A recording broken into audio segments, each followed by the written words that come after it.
Sorry, quick change. Hi, I'm Megan. Some of you might recognize me from last year's shows. I was in plenty of pieces, but particularly in one titled Don't Speak. You might remember this as the dance where we wore all black, were covered in fake bruises, and danced for about 9 minutes with duct tape on our mouths. And I almost dropped Brandy off a stage. This piece, while based on a fellow woman's testimony, is near to my heart.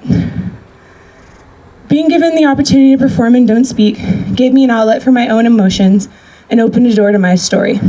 While traveling to England this past summer, I was on a flight, and at 4 in the morning, I had the overwhelming urge to write down my story.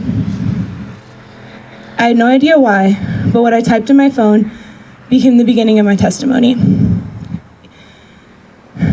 Sorry, I'm still out of breath. Even though I was unaware of it at the time, looking back now, I see that urge was God's hand telling me to share my story. Little did I know, just a year after this flight, almost to the day, I'd be standing here talking to you. But He did. I as well am a survivor of sexual assault. As a child, I was molested by a family friend, and the charges I had filed against him were dropped recently because the public defender didn't believe that I had enough to win the case. Forget the closure that would have provided, or the fact that I had already gone through 3 years of interviews and tests before having to testify on this stand in front of this man with my mother in the next room. While traumatic, the experience I had with the justice system has opened my eyes and given me the courage to take back my voice. Thousands of women and men suffer every year from sexual assault in silence and believe that their voice doesn't make a difference. I waited almost 10 years before speaking up to the authorities.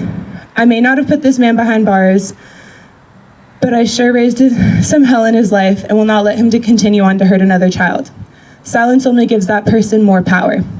Through this whole experience, even when I wasn't aware, God was there with a hand on my shoulder to help heal me in many ways. During those 10 years of silence, He was there every moment I was crying in the middle of the night and refused to open up to anyone else. He was there to give me the strength to not only finally speak up, to push forward, even when I felt I had absolutely nothing left in me to continue on.